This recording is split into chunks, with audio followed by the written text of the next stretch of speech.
Hello friends, good morning everyone. क्या हाल चाल है आप सभी के। बने रहिए हमारे चैनल के साथ। चैनल को लाइक करिए, सब्सक्राइब करिए, सपोर्ट करिए, चैनल को शेयर करिए, जिससे कि आपके दोस्तों को भी हेल्प हो सके और वो भी अपनी स्टडी अच्छे से कर सकें। यहाँ पर जैसे हिस्ट्री सिलेबस वाइज सिलेबस आपको टॉपिक्स दिए जा रहे हैं, वैसे आपको सारे सब्जेक्ट के टॉपिक दिए जाएंगे और आराम से आप अपना फाउंडेशन यहाँ से क्लियर कर सकते हो। यहाँ पर कोई भी पॉइंट मिस नहीं किया गया है। इस पीडीएफ में बहुत सारी चीज़ें मिक्स हैं और उसके अलावा आपको अदर नॉलेज भी यहाँ पर दी जाती है।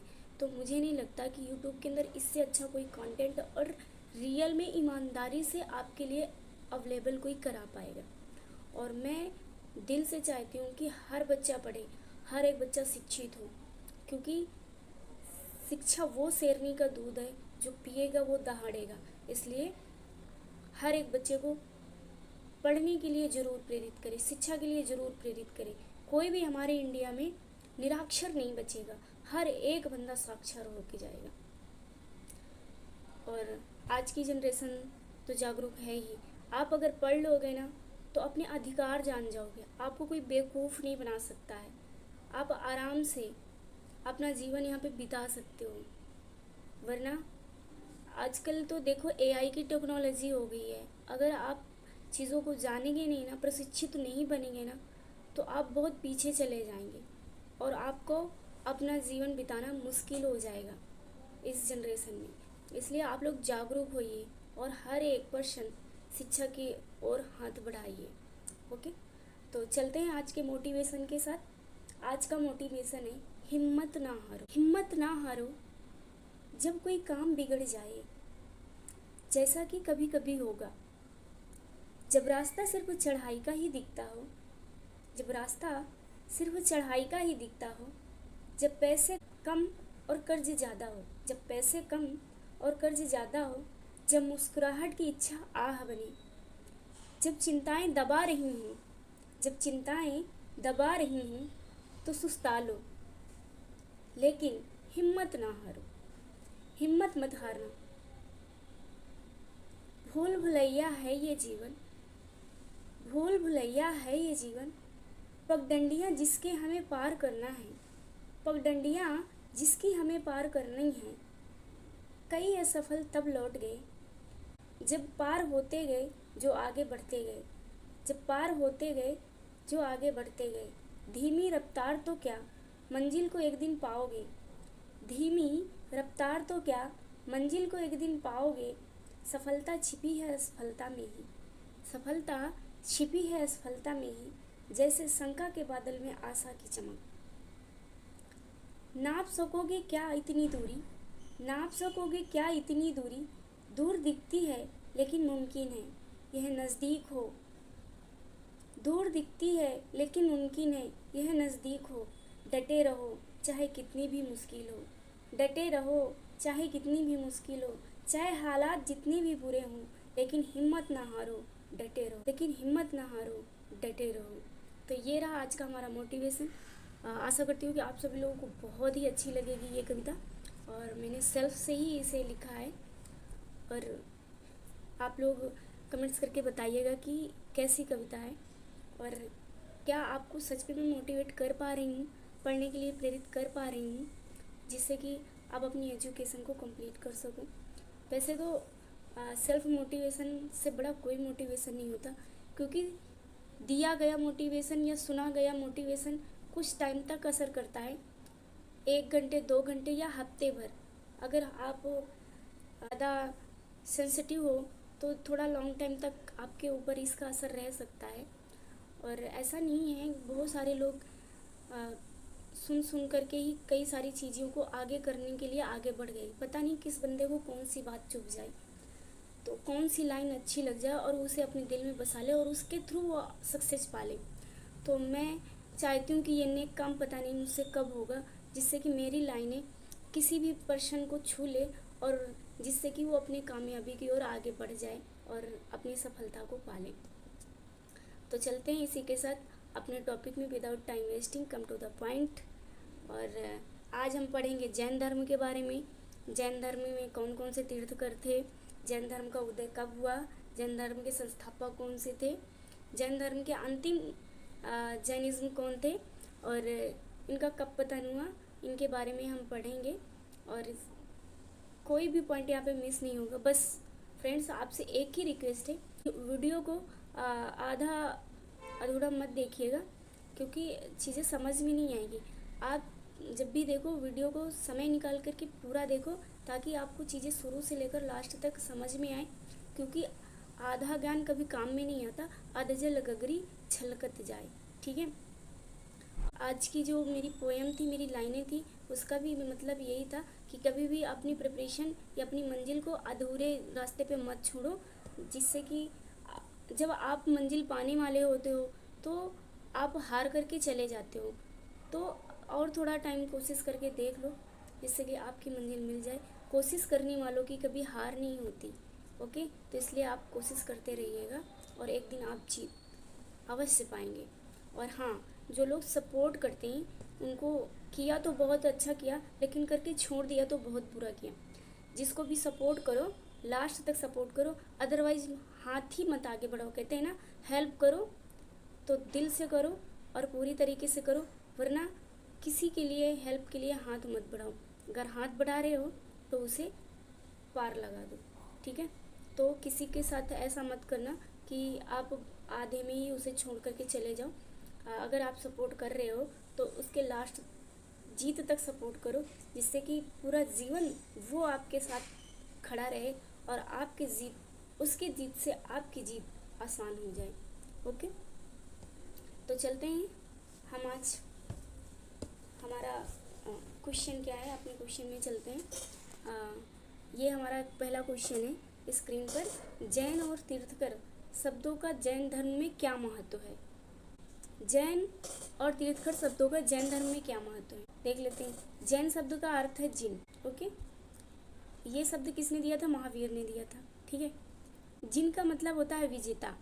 विजेता के ये अनुयायी थे, यानी यह वह व्यक्ति जिसने आंतरिक इच्छाओं और वासनाओं को जीतकर मोक्ष यानी कि मुक्ति प्राप्त कर लिया।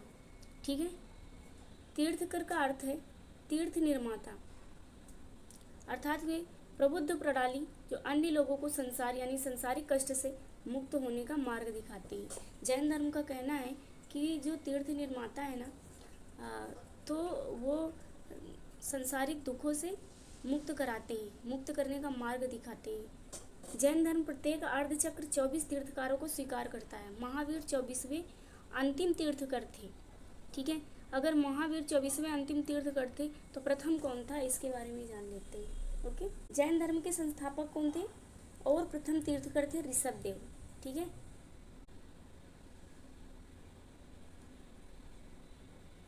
ओके, ये प्रथम तीर्थकर थे और संस्थापक भी थे। यहाँ से जैन धर्म का उदय हुआ। जैन धर्म के 23वें तीर्थकर पार्श्वनाथ थे। ये इम्पॉर्टेंट है। ठीक है, जो काशी के इक्ष्वाकु वंशीय राजा थे। ये इक्ष्वाकु के, काशी के, ये अश्वसेन के पुत्र थे। किसके पुत्र थे? अश्वसेन के। अश्वसेन के ये पुत्र थे। इन्होंने 30 वर्ष की अवस्था में संन्यास जीवन को स्वीकारा। इनके द्वारा दी गई शिक्षा थी, इन्होंने ही ये शिक्षा दी थी, हिंसा ना करना, सदा सत्य बोलना, चोरी ना करना, संपत्ति ना रखना। ये सारी शिक्षाएं किसने दी थी? पार्श्वनाथ ने दी थी। ठीक है, ये तो रही संस्थापक और उदय की बात। जैन धर्म में पादरी और आम आदमी उसके तीर्थंकर थे और जिन्होंने संस्थापना की थी, पादरी और आम आदमी, जो दोनों थे, इनको अहिंसा का बहुत ही सख्ती से पालन करना पड़ता था। ठीक है, यहाँ तक कि कृषि की प्रथा को भी पापपूर्ण माना जाता था। क्यों मानते थे कृषि को प्रथा की पापपूर्ण?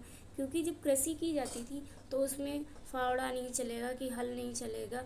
यहाँ ये लोग ना अपना रास्ता पहले साफ करते थे, तब पीछे से चलते थे कि कहीं हमारे पैरों के नीचे कोई जीव न दब के मर जाए, हमसे कोई पाप ना हो जाए। इसलिए ये खेती करना भी पाप मानते थे। ठीक है, तो ये सोचते थे कि किसानी से जीव हत्या होगी, कि इससे पृथ्वी के कीड़े और जानवरों को चोट पहुंचती थी। बताए ना, जीव इसी तरह तपस्या और त्याग के सिद्धांत को भी भूखमरी, नग्नता और आत्मयातना के अन्य रूपों के अभ्यास द्वारा इन्होंने तपस्या और त्याग कैसे किया? भूखमरी, नग्नता यानी कि बिना कपड़ों के, खाना ना खाना, ठीक है, भूखमरी से इन्होंने त्याग किया।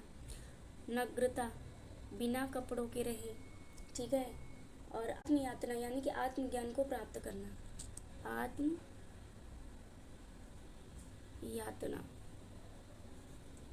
आत्मज्ञान को प्राप्त कर अन्य रूपों में अभ्यास द्वारा तपस्या किया गया था, ठीक है। क्वेश्चन है हमारा, जैन धर्म की समय अवधारणा और अन्य धार्मिक परंपराओं से कैसे भिन्न थी? धर्म अपने समय को अनंत और चक्रीय मानता, यानी कि इसके समय का कभी पतन होगा ही नहीं, ऐसा इसने सोचा था, और ये इसकी साइकिल चलती ही रहेगी, क्योंकि ये बहुत अच्छा काम कर रहे हैं, इस विचारधारा से शायद सोचते रहे हैं, जिससे उत्स्फूर्ति, उन्नति काल, उत्स्फूर्ति का मतलब होता है उन्नति काल, और अवस्फूर्ति, ठीक है, अवनति काल, 2 अर्धचक्रों में विभाजित किया। इसे कितने चक्रों में विभाजित किया? 2 अर्धचक्रों में। कौन कौन से? एक उन्नति काल था, एक अवनत काल। उन्नत काल को उत्स्फूर्ति बोलते हैं और अवनत काल को अवस्फूर्ति बोलते हैं, ठीक है। प्रत्येक अर्धचक्र में 6 चरण होते हैं, जो समृद्धि पतन के बीच परिवर्तित होते रहते हैं। यह अवधारणा ब्राह्मणिक धर्मों और हिंदू धर्म के युगों यानी युग प्रणाली की रैखिक अवधारणा से भिन्न है। यहाँ पे धार्मिक परंपराओं का उल्लेख किया हुआ है, तो हम देख लेते हैं कि भारत में जैन धर्म का क्या प्रभाव पड़ा, ठीक है। तो भारत में शाकाहार का व्यापक प्रचलन मुख्य रूप से जैन धर्म के प्रभाव के कारण। उन्होंने ये उपदेश दिया कि किसी को भी मतलब जीव जंतु नहीं खाना चाहिए, शाकाहारी रहना चाहिए। तो ये मंत्र किसने दिया था? इन्होंने दिया था जैनिज्म ने, ठीक है। तभी से ये प्रचलन चली आ रही है, वरना हमारे आदि मानव लोग जो थे वो क्या खा के जिए थे यार, उनको ज्ञान ही नहीं था, तो उन्होंने तो मांस वगैरह खा करके ही अपना जीवन यापन किए थे ना। तो जैसे जैसे हमारे देश का विकास हुआ वैसे वैसे चीज़ें आगे बढ़ती गई। जैन धर्म ने स्थानीय साहित्य, विशेष रूप से कन्नड़ और गुजराती साहित्य, कविता, नाटक, व्याकरण, गणित क्षेत्र में महत्वपूर्ण योगदान दिया। जहाँ पर साहित्य के रूप में कन्नड़ और गुजराती साहित्य थे, कन्नड़ और गुजराती, ठीक है। और हाँ, पिछले वीडियो में जो हम मिक्स चैप्टर पढ़ा रहे थे, तो उनमें सारी जानकारियाँ हमने दे दी है बहुत अच्छे से। आप पिछले वीडियो को में भी जाकर के देख सकते, डिस्क्रिप्शन लिंक में। इसमें कविताएं और नाटक और व्याकरण और गणित क्षेत्र में महत्वपूर्ण योगदान दिया, और कविताएं लिखी गई, ठीक है, नाटक भी हुए, इसमें गणित भी पढ़ी गई, गणित का भी यहाँ पे उल्लेख मिलता है। क्षेत्रों में इनका योगदान था, ठीक है। जैन धर्म ने संस्कृत और पाली को अपने पवित्र लेखन के माध्यम से इस्तेमाल किया। महावीर ने स्वयं अर्धमगधी में उपदेश दिया था। तो जैन धर्म में कौन सी भाषा मुख्य मानी जाती थी? पाली और संस्कृत, ठीक है। ये इस भाषा का यूज करते थे, और इसी में अपना पत्र लेखन वगैरह भी करते थे ये लोग। महावीर ने किस भाषा में उपदेश दिया था? अर्धमगधी में।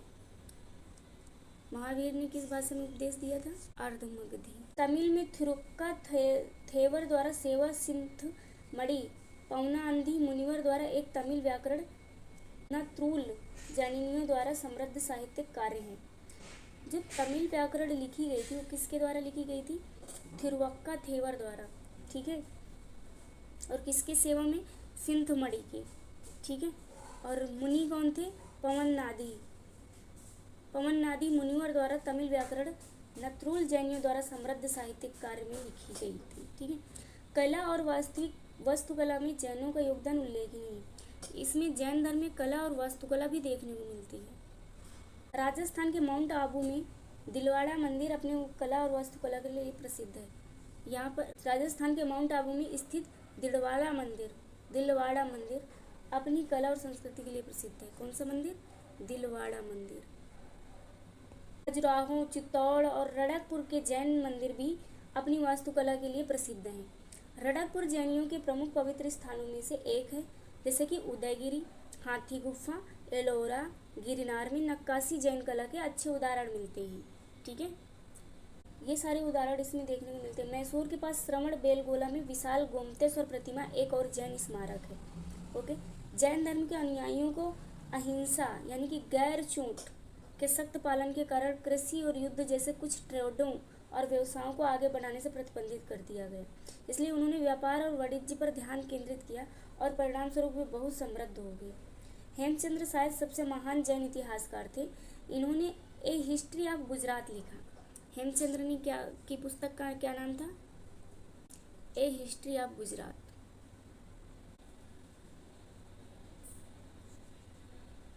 ठीक है, इन्होंने ए हिस्ट्री ऑफ गुजरात लिखी। किसने? हेमचंद्र ने। उन्होंने 2 शब्दकोश को संकलित किया। अपना प्रसिद्ध प्राकृत व्याकरण भी लिखा और इन्होंने प्राकृत व्याकरण भी लिखा। ठीक है, उन्होंने योग सूत्र भी लिखा। तो ये सारी रचनाएं किसकी थी? हेमचंद्र की थी। ठीक है, अब हम चलते हैं नेक्स्ट क्वेश्चन में। ये हमारी सारी चीज़ें धर्म की हो गई कि कौन से मंदिर मिले, कहाँ कहाँ मिले, कौन कौन सी वास्तुकला थी, नाटक थे, गणित, यहाँ कविताएं भी लिखी गई और क्या मान्यताएं थी इनकी, कृषि का कैसे इसमें उदय हुआ, कैसे रुकावट आई और किसने रचना की, क्या क्या लिखा, इन सब के बारे में हमने इसमें बता दिया। अब नेक्स्ट चलते हैं। हमने तीसरे क्वेश्चन में तीर्थकर कौन थे और उनके बारे में हमें क्या जानकारी है, इसके बारे में जाननी थी। पहले तीर्थकर ऋषभदेव थे, पहले ही हमने बता दिया था। ठीक है, जिन्हें विवाह, कृषि और आसन जैसे सामाजिक संस्थाओं को प्रारंभ करने का श्रेय दिया जाता था। ठीक है, इनका ये काम है। उनका ऐतिहासिक अस्तित्व अनिश्चित है, लेकिन जैन ग्रंथों में उन्हें सभ्यता के संस्थापक के रूप में वर्णित किया गया है। और 24वें हमारे कौन थे? महावीर थे। और 23वें हमारे कौन थे? पार्श्वनाथ थे, जो किसके पुत्र थे? अश्वसेन के पुत्र थे। ये सारे तीर्थकर भी थे। ओके, देखो यहाँ पे 23वें तीर्थकर के बारे में भी लिखा। 23वें तीर्थकर पार्श्वनाथ के बारे में हमें क्या जानकारी कर रहे हैं? पार्श्वनाथ लगभग 850 ईसा पूर्व में वाराणसी में रहते थे, क्योंकि ये इक्ष्वाकु वंश के थे। किस वंश के थे? इक्ष्वाकु वंश के थे। इक्ष्वाकु वंश का उदय कहाँ से हुआ? वाराणसी से हुआ, तो इसलिए ये वाराणसी में रहते थे। और महावीर से पहले एक महत्वपूर्ण सुधारक थे। ठीक है, ये महावीर से पहले के महत्वपूर्ण सुधारक हैं। किसके? जैन धर्म में।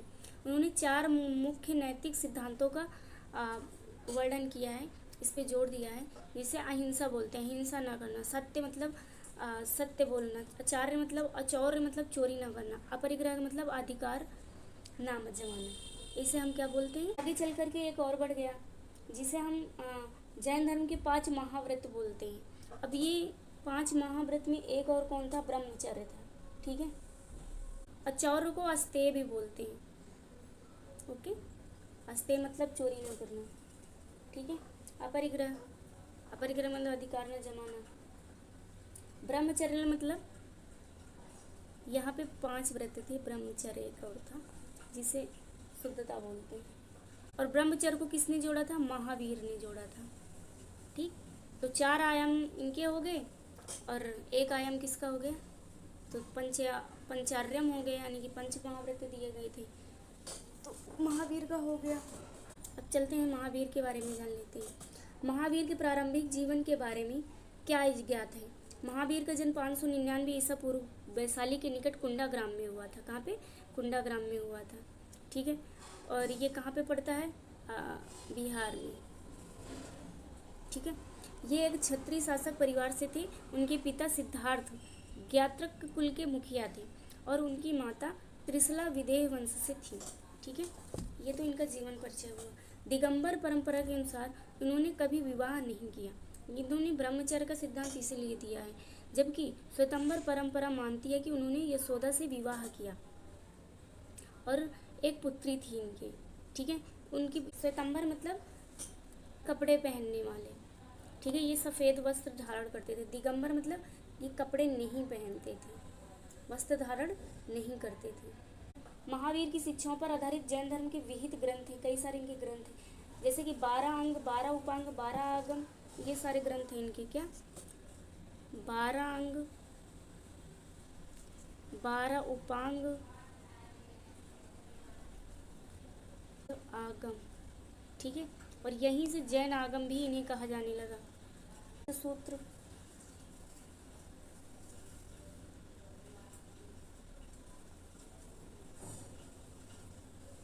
4 मूल सूत्र,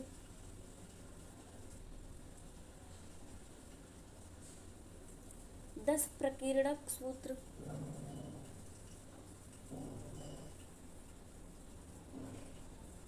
2 कुलिका सूत्र। ठीक है, तो ये सारे इनके क्या थे, ग्रंथ थे। और महावीर का क्या योगदान था? कहा जाता है कि महावीर के उपदेश के अनुसार इन्होंने वेदों को अस्वीकार कर दिया था। कि बेटी का नाम था प्रियदर्शनी। इन्होंने अपनी बेटी प्रियदर्शनी के विवाह जमाली से विवाह किया, क्योंकि महावीर के वो क्या थे, शिष्य थे। ठीक है, ये वेदों के बारे में क्या सोचते हैं? उनका मानना था कि प्रत्येक वस्तु, यहाँ तक कि सबसे छोटा कण एक आत्मा के पास है, चेतना से संपन्न है। यही कारण है कि वे सख्त अहिंसा का पालन करते हैं। कौन? महावीर।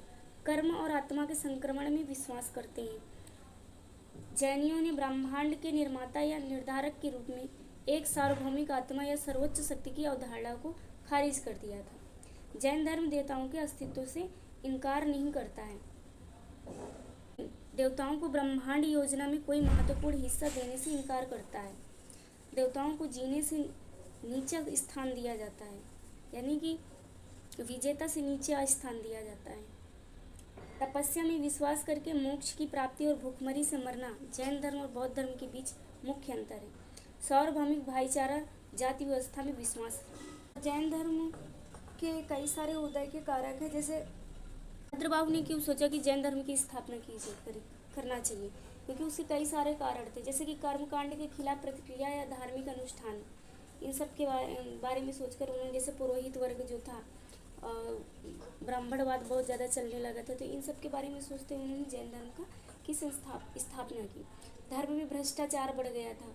ठीक है, नागरिकों से पूजा के नाम पर कर टैक्स वसूलना चालू कर दिए थे, तो नागरिकों का जीवन यापन होना मुश्किल हो गया था। कठोर जाति व्यवस्था हो गई थी, जिसमें कि सामाजिक गतिशीलता नहीं बची थी। जाति के आधार पर खाने पीने और शादी पर पाबंदी भी लगा दी गई थी, इसलिए किया गया। कठिन भाषा का उपयोग, यानी कि संस्कृत में लिखे गए, ब्राह्मणों ने संस्कृत में ही धार्मिक प्रवचन दिया था, तो इसलिए इसकी वजह से लोग समझ नहीं पाते थे, तो आगे कोई कार्रवाई नहीं कर पाते थे। राजनीतिक स्थिति बढ़ गई थी, जिसमें कि 6वीं शताब्दी में मगध पर बिंबिसार और बाद में अजातशत्रु का शासन हुआ। तो धर्म और दर्शन के बारे में निश्चित राय थी इनकी, और इन्होंने जैन धर्म और बौद्ध धर्म का संरक्षण भी किया था। ठीक है, तो राजनीतिक स्थिति ऐसी थी। कृषि व्यवस्था में ये जानवरों को मारते थे, क्योंकि में ब्राह्मणवाद था, तो जो था ब्राह्मण मदिरा और मांस का यूज करता था। ठीक है, जानवरों के द्वारा खेती करना, उनसे खेत जुतवाना, इन सब के बारे में सोच करके उन्होंने जैन धर्म को आगे बढ़ाया। नेक्स्ट क्वेश्चन जान लेते हैं। महावीर ने संसार का त्याग कैसे किया? 20 वर्ष की आयु में इन्होंने सांसारिक जीवन का त्याग किया। दिगंबर परंपरा के अनुसार उन्होंने अपने माता पिता की अनुमति से संन्यास लिया था। 13 साल में कौन सा ज्ञान प्राप्त हुआ था? कैवल्य जुआन नामक सर्वोच्च आध्यात्मिक ज्ञान प्राप्त किया। इसके बाद महावीर और जिन कहा गया। उनके अनुयायियों को जैन और उनके धर्म को जैन धर्म कहा जाता था। ठीक है, और यहाँ पे परंपरा कहती है कि उन्होंने माता पिता के अनुसार मृत्यु के बाद त्याग किया। उन्होंने 12 वर्षों तक कठोर तपस्या की और फिर ज्ञान प्राप्त किया। तो 72 वर्ष की आयु में राजगृह के पास पावा में इनकी मृत्यु हो गई थी। राजगीर कहाँ पे है? बिहार में है। महावीर के मुख्य उपदेश क्या हैं? जैन धर्म आत्म संयम, कठोर तपस्या को आधारित किया। प्रमुख सिद्धांत अहिंसा, यानी कि हिंसा न करना, परिग्रह, संपत्ति का त्याग करना, स्यादवाद यानी कि सापेक्ष दृष्टिकोण, और ब्रह्मचर्य, इनका ही उपदेश है। महावीर ने पुरुषों और महिलाओं दोनों के लिए मठवासी संघ की स्थापना की। जैन धर्म में 3 रत्न दिए गए थे, इसे हम त्रिरत्न बोलते हैं। सम्यक विश्वास, सम्यक ज्ञान, सम्यक आचरण। में केवल ज्ञान सर्वज्ञाता क्या है? यह असीम ज्ञान की अवस्था है जिसे गहन आध्यात्मिक शुद्धि के माध्यम से प्राप्त किया जाता है, जिसे महावीर ने प्राप्त किया। केवल ज्ञान प्राप्त करने के बाद महावीर को भूख, प्यास, अन्य शारीरिक आवश्यकताओं से मुक्ति मिल गई थी। जैन धर्म में वास्तविकता को कैसे परिभाषित किया जाता है? जैन धर्म अन्य दर्शनों के एक तरफा धारणाओं की आलोचना करता है। यह अनेकांतवाद यानी कि बहुदृष्टिकोण रहस्यवाद में सापेक्ष तर्क यानी कि सारे पैरामीटर से 360 एनालिसिस करने के बाद ये सापेक्ष तर्क की अवधारणा को प्रस्तुत करते थे। ठीक है, वास्तविक के 3 पहलू होते थे जिससे द्रव्य, गुण या पर्याय बोला जाता था, यानी कि substance, quality and mode of existence. स्यादवाद का सिद्धांत क्या है ये जान लेते हैं। यह सिद्धांत बताता है कि सभी कथन सशर्त होते हैं, प्रत्येक सत्य को स्यात् बोलते हैं। उस दृष्टिकोण से शब्द के साथ व्यक्त किया जाता है ताकि यह स्पष्ट हो सके कि सापेक्ष ज्ञान है। सशर्त का मतलब जानते हो, अनुशासन। सभी कथन इसके क्या होते थे, सभी कथन इसके अनुशासित होते थे। जैन धर्म आत्मा और जीव को कैसे परिभाषित किया। जीव एक चेतना है, अनंत तत्व है, लेकिन इसका कोई निश्चित रूप नहीं है, इसका कोई निश्चित आकार नहीं है। इन्होंने बताया यह उस शरीर के आकार को ग्रहण कर लेता है जिसमें यह निवास करता है। जैसे प्रकाश किसी कमरे को भर देता है, उसी तरह आपके शरीर में आत्मा का निवास होता है और आत्मा आपके शरीर को प्रकाशित कर देती है, चेतना ला देती है। इसके 3 मुख्य गुण होते हैं। चेतना यानी कि चेतना, कॉन्शियसनेस, सुख, ब्लिस, वीर, एनर्जी, ये 3 मुख्य गुण होते थे। ठीक है, में कर्म की अवधारणा क्या है। हिंदू धर्म से भिन्न जैन धर्म कर्म का भौतिक कणों के रूप में मानता है जो आत्मा से चिपक जाते हैं। ठीक है, ये आत्मा पर विश्वास रखते थे। मोहनी कर्म चेतना को ढक देता है। इनको ये लगता था कि हमें मोहनी यानी कि किसी से बहुत ज़्यादा लगाव नहीं करना चाहिए जो कि हमारे चेतना को ढक ले और हम उसके बस में हो जाएं। ये चीज़ ये दर्शाती है। कर्म वासना इच्छा और द्वेष के माध्यम से आकर्षित होता है। ठीक है, अगर आप कर्म वासना के बारे में सोचते हो तो आपकी इच्छा और द्वेष के माध्यम से क्या करता है, वो आपको आकर्षित करता है। तो इन सब चीज़ से दूरियां बनाना है। ठीक है, कोई जीव मोक्ष कैसे प्राप्त कर सकता है। समर का मतलब नए कर्म के प्रवाह को रोकना। निर्जरा पुराने कर्म को समाप्त करना। मोक्ष प्राप्त आत्मा सिद्ध लोक में चली जाती है और पुनर्जन्म से मुक्त हो जाती है। त्रिरत्न थे जो कि हमने पहले सम्यक दर्शन, राइट फेथ, सम्यक ज्ञान, राइट नॉलेज, सम्यक चरित्र, राइट कंडक्ट। ठीक है, जैन धर्म में 5 महाव्रत थे। कौन कौन से हैं ये। अहिंसा, नॉन वायलेंस, सत्य, ट्रुथ, औचार्य, नॉन स्टीलिंग, ब्रह्मचर्य, सेलिबेसी, अपरिग्रह, नॉन पोसेसिशन, इसके महाव्रत थे। पहले 4 मूलभूत सिद्धांत पार्श्वनाथ द्वारा दिए गए थे और बाद में ब्रह्मचर्य को मिलाकर के महावीर द्वारा जोड़ दिया गया था। अहिंसा जैन धर्म का मूल सिद्धांत है। व्रत बहुत सख्ती से पालन किए जाते हैं तो उन्हें महाव्रत कहा जाने लगा। आमतौर पर ये तपस्वी के लिए होते हैं, लेकिन आम लोगों के लिए व्रतों का सख्ती से पालन करना संभव नहीं है, पालन ही नहीं कर पाएंगे। उनकी शर्तों की अनुमति के अनुसार उनका अभ्यास करने की अनुमति है। ये व्रत जब आंशिक रूप से आम लोगों द्वारा देखे जाते हैं तो उन्हें अणु व्रत कहा जाता है और यही व्रत आम लोगों के लिए अणु व्रत कह दिए जाते हैं क्योंकि ये महाव्रत को पूरी तरीके से पालन नहीं कर सकते हैं तो कुछ चीज़ें फॉलो करके इसे रख सकते हैं, उसे अणु व्रत बोलते हैं।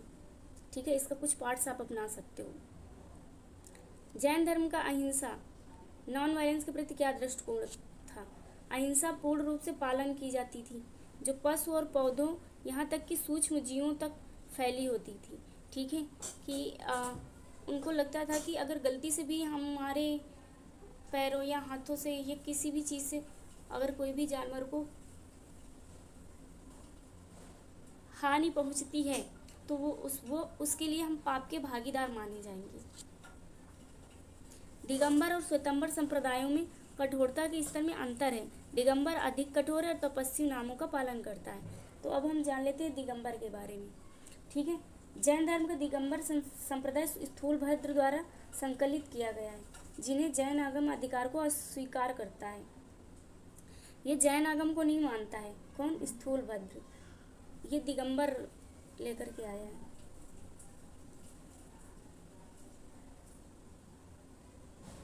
ठीक है, दिगंबर परंपरा के अनुसार अंतिम जैन तीर्थकर महावीर ने कभी शादी नहीं की।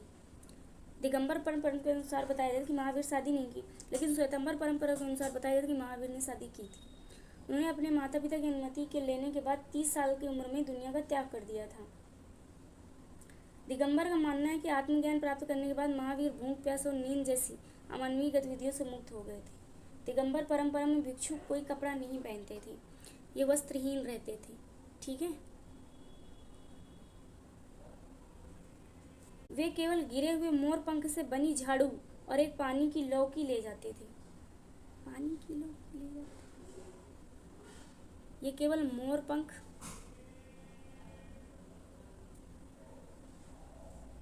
से बनी झाड़ू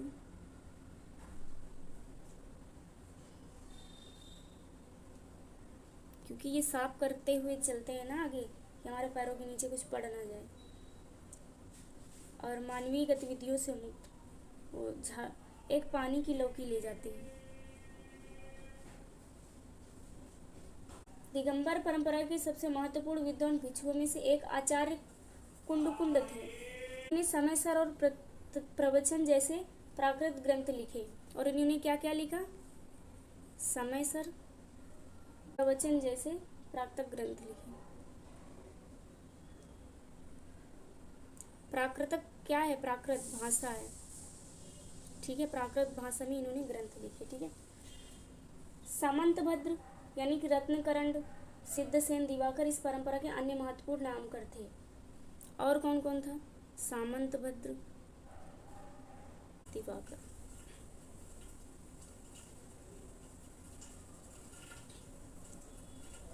ये सारे दिगंबर विद्वान थे। ठीक है, श्वेतांबर सफेद वस्त्र पहनने वाले थे, ये सफेद वस्त्र धारण करते थे। ठीक है, ये तपस्या अभ्यास का वर्णन करते थे।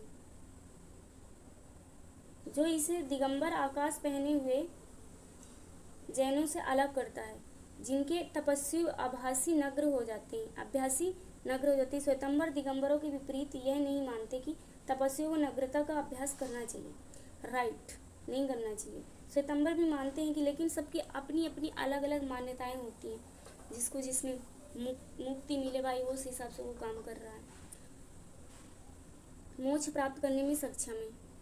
श्वेतांबर भी मानते हैं कि महिलाएं मोक्ष प्राप्त करने में सक्षम है, और ये महिलाओं को भी मानते हैं कि मोक्ष प्राप्त कर सकती हैं, क्योंकि वस्त्र धारण कर सकती है ना।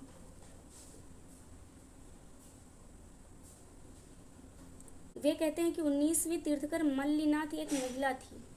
मल्लिनाथ कौन थी? श्वेतांबर परंपरा आचार्य स्थूलभद्र सूरी की वंशावली का अनुसरण करती है। कल्पसूत्र में प्राचीन काल की कुछ वंशावलियों का उल्लेख है। श्वेतांबर मठवासी आदेश बृहदा आदेश की शाखाएं हैं, जिसे 937 ईस्वी में स्थापित किया गया था। आज शास्त्रीय आदेशों में सबसे प्रमुख खारा तारा यानी कि 1024 ईस्वी की स्थापना, तब 1228 ईस्वी की स्थापना और त्रिस्तुतिक है। ये रही श्वेतांबर की जानकारी। अब हम नेक्स्ट क्वेश्चन में चलते हैं। जैन मठवासी स्नान और पंखा चलाने या घास पर चलने से क्यों बचते हैं?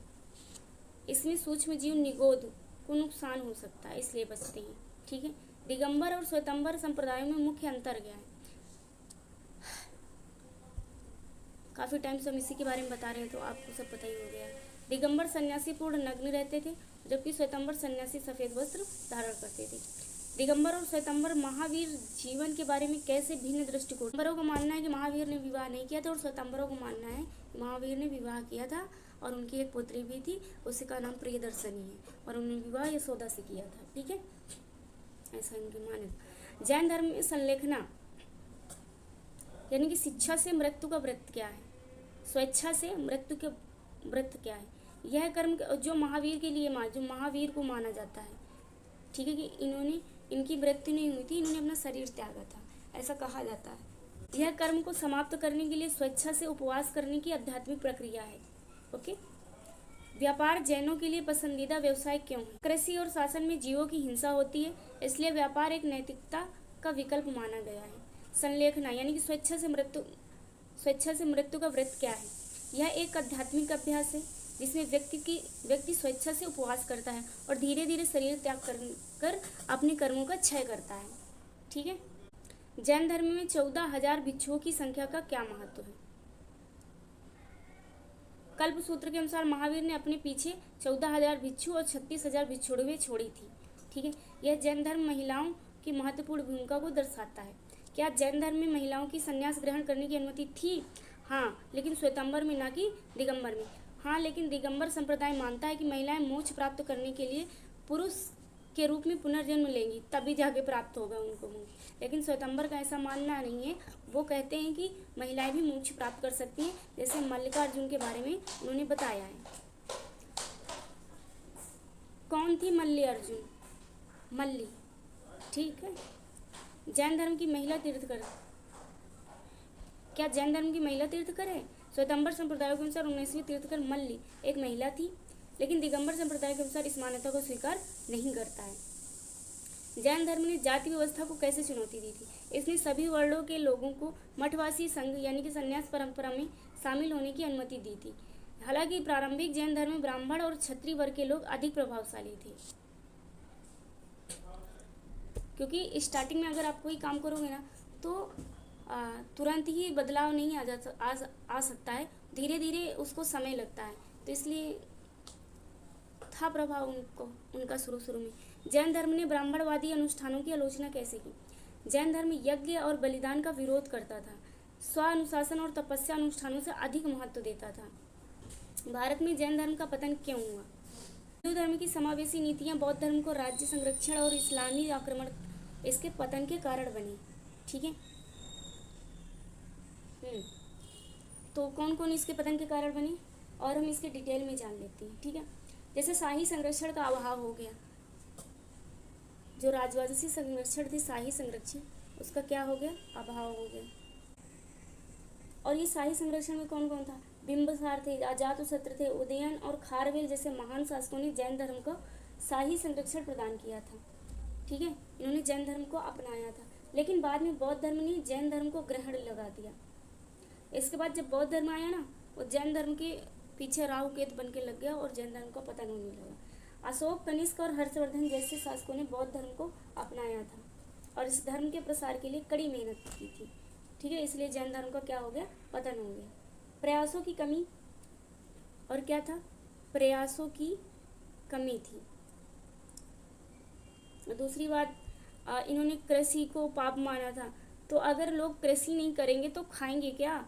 और वाणिज्यिक व्यापार को इन्होंने बढ़ावा नहीं दिया था, तो इसलिए धीरे धीरे इनका पतन होने लगा। जैन कार्यकर्ताओं में मिशनरी उत्साह की कमी थी। ये मिशनरी द्वारा अपना मतलब देश विदेश में प्रचार नहीं किए, विस्तार नहीं किए, जबकि बौद्ध धर्म में अशोक ने मिशनरियों और मिशनरियों द्वारा देश विदेश में हर जगह क्या किया? विस्तार किया, प्रचार किया।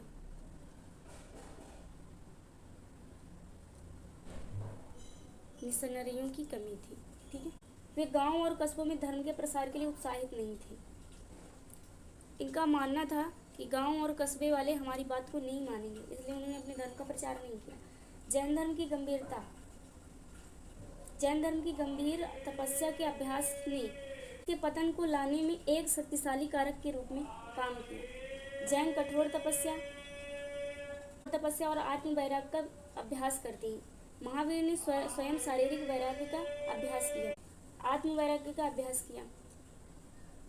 सच करो, लेकिन इन गंभीर प्रथाओं को लोगों ने नापसंद किया और उन्होंने खुद को इससे अलग कर लिया, क्योंकि ये सबकी बस की बात नहीं है कि कठोर तपस्या करे और आत्म वैराग्य से दूर हो जाए। आजकल लोग 10 मिनट अपने आत्मा को शांति नहीं रख सकते कि 10 मिनट मेडिटेशन बिना विचलित किए हुए कर लें, और इन्होंने 30 साल कठोर तपस्या की है, तो कौन इनके रास्ते पे चलने के लिए जल्दी से प्रेरित होगा। जैन धर्म में गुटबाजी थी।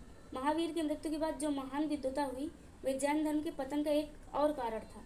जैसे कि भद्रबाहु के अनुयायियों ने महावीर की शिक्षाओं का पालन करने की वकालत की, जबकि स्थूलभद्र के अनुयायी जैन धर्म की गंभीरता को कम करना चाहते थे और स्थूलभद्र श्वेतांबर से थे। ठीक है। इस दरार के कारण जैनों के बीच विभाजन हुआ, क्योंकि दो भागों में बट गया ना, स्थूलभद्र और भद्रबाहु के बीच, श्वेतांबर और दिगंबर के बीच। ठीक है, वे दिगंबर और श्वेतांबर में विभाजित हो गए। इस विभाजन ने जैन धर्म को कमजोर कर दिया, इसलिए इसका और पतन हो गया। तो ये रहे इसके पतन के कारण। ठीक है, अब हम जान लेते हैं वर्तमान समय में जैन धर्म की स्थिति क्या है। भारत में एक छोटी लेकिन प्रभावशाली धार्मिक समुदाय है, लेकिन विशेष रूप से व्यापारियों में इसकी मजबूत उपस्थिति है। लेकिन जो अब जैन धर्म को मानते हैं वो कृषि को और व्यापारियों को बढ़ावा देते हैं। ठीक है, प्रमुख जैन तीर्थस्थल कौन कौन से हैं? श्रवणबेलगोला, पालिताना, पावापुरी जैन धर्म के मुख्य तीर्थ स्थल हैं। ठीक है, इसके पहले हम जान लेते हैं धर्म और शाही संरक्षण का प्रसार किसने किया था। महावीर ने अपनी शिक्षाओं को फैलाने के लिए संघ का आयोजन किया था। उन्होंने सभा में पुरुषों और महिलाओं दोनों को भर्ती किया। कहाँ? सभा में। ठीक है, दोनों को भर्ती किया, जिसमें भिक्षु और अनुयायी दोनों शामिल थे। यह सभी जातियों के लोगों के लिए सुलभ था, यहाँ पर जाति व्यवस्था नहीं थी। जैन धर्म को तेजी से प्रसार संघ के सदस्यों को समर्पित कार्य के कारण हुआ। यह पश्चिमी भारत और कर्नाटक में तेजी से फैल गया, और सबसे ज़्यादा कहाँ फैला? कर्नाटक में। ठीक है, चंद्रगुप्त मौर्य, कलिंग के खारवेल और दक्षिण भारत के शाही राजवंशों जैसे गंगा, कदम, चालुक्य और राष्ट्रकूटों ने जैन धर्म का संरक्षण दिया। उड़ीसा के राजा खारवेला ने जैन रॉकेट कैट गुफा की स्थापना की थी।